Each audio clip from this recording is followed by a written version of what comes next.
I can remember residential school, my number was 29. I wasn't Jim Gladstone, I was number 29. Once a week, they give us a clean pair of socks, clean pair of shorts. We got the bath once a week, and that was it. And the other thing I remember about residential schools, I was always hungry. My goodness. It's an example of the profound harm of which each of us is capable when inequality, paternalism, and racism prevail over our sense of common humanity. I did family treatment on reservations in Washington in the 70s, and I heard so many stories of so many survivors. And one of the things that I vowed, and I started speaking about then, is people that are accused of being mentally ill are not. They're having a normal response to an abnormal and painful life, not the reverse. Chief Littlechild told me that in these schools, hockey probably saved his life.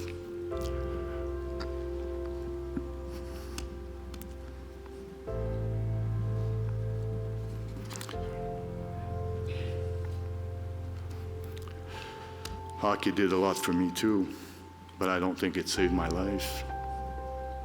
At the end of my classes, every one of my students say, I didn't know. Mrs. Point, we didn't know. How come this isn't taught in schools, Mrs. Point? Why doesn't everybody learn about what happened to your people? I said, you have to tell this university, you have to go home and tell people, tell to people that tell to people. Canadians need to know about the history of this country and not a sanitized version of history. Canadians must recognize the history of First Nations peoples. There is no reason anymore for anybody not to know about what happened to the Native population of Canada. There should be no more reason. I made a new friend, another survivor, Faye, who told a very painful story of sexual abuse, but then lightened up when she said, even though my great-grandparents went to residential schools, my grandparents went to residential schools, my parents went to residential schools, and I went to a residential school, I am the first person in living memory in my family to raise my own children. And when I hear and see what we have done to ensure our cultures survive, I am amazed and I am honored to be a witness to this. The beautiful dancers and the drummers, the beautiful music, the use of our languages, and the beautiful clothing. These are all reminders of the taking back of our roots and the foundation of our love. It is amazing. Our languages, our values, and spiritual beliefs that have taken care of us, this gathering, that they will become tools for the healing of a nation.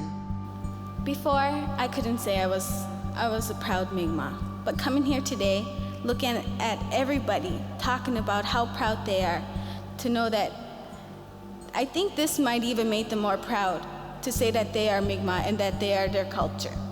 And today, I am going to say I am proud to be Mi'kmaq, and I'm going to be strong. Thank you. We acknowledge your bravery. We acknowledge the pain you've been through, and also draw attention to what may be a miracle, that after all of those efforts to knock the Indian out of you, you are still Indian today.